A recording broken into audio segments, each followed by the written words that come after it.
UKLO 1 year masters. No IELTS required up to 5 years visa. High visa success rate. Bombay high court సంచలన తీర్పు వెలువరించింది. Minor భార్య అంగీకారంతో శృంగారంలో పాల్గొన్న అది అత్యాచారమే అవుతుందని స్పష్టం చేసింది. ఇలాంటి చర్యలకు చట్టం నుంచి ఎలాంటి రక్షణ ఉండదని చెప్పింది. భార్యపై అత్యాచారం ఆరోపణలు ఎదుర్కొంటున్న ఓ వ్యక్తికి మరో న్యాయస్థానం విధించిన 10 ఏళ్ల శిక్షకు బాంబే హైకోర్టు సమర్థించింది. 18 ఏళ్లలోపు ఉన్న మహిళలతో శృంగారంలో పాల్గొనడం అంటే ఆమె వివాహం చేసుకుందా లేదా అని సంబంధం లేకుండా అత్యాచారంగానే పరిగణించాలని తేల్చి చెప్పింది. పెళ్లికి ముందు తనతో బలవంతంగా లైంగిక సంబంధం పెట్టుకోవడం వల్ల తాను గర్భం దాల్చాల్సి వచ్చిందని ఓ మహిళ కోర్టును ఆశ్రయించింది. ఆ తర్వాత వాళ్ళకి వివాహం అయినప్పటికీ కొంతకాలం తర్వాత విభేదాలు చోటు చేసుకున్నాయి. దీంతో ఆమె తన భర్తపై కోర్టు మెట్లెక్కింది.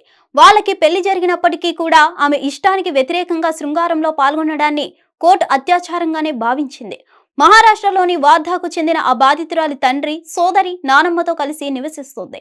2019లో ఆమె ఫిర్యాదు చేయడానికి ముందు 3-4 ఏళ్లుగా ఆ వ్యక్తితో రిలేషన్షిప్ లో ఉంది. ఈ క్రమంలో వాళ్ళ మధ్య లైంగిక సంబంధం వల్ల ఆమె గర్భం దాల్చింది.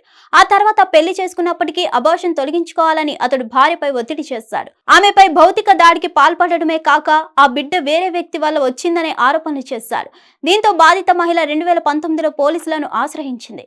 నిందితుడు అరెస్ట్ అయ్యాడు. ఆ తర్వాత కేసు కోర్టు వరకు చేరింది. ఆమె అంగీకారంతోనే తాను శృంగారంలో పాల్గొన్నట్లు అతడు చేసిన వాదనను కోర్టు తిరస్కరించింది.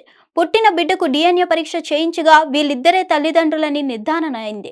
ఈ క్రమంలోనే కోర్టు విధించిన శిక్షను బాంబే హైకోర్టు కూడా సమర్థించింది. హిట్ టీవీ యాప్ ని డౌన్లోడ్ చేసుకోండి. ఇందులో short news, live news, entertainment movies అన్ని అవైలబుల్ గా ఉన్నాయి. Please download Hit TV app. Hit TV app. Hit TV యాప్ని ఫ్రీగా డౌన్లోడ్ చేసుకోండి.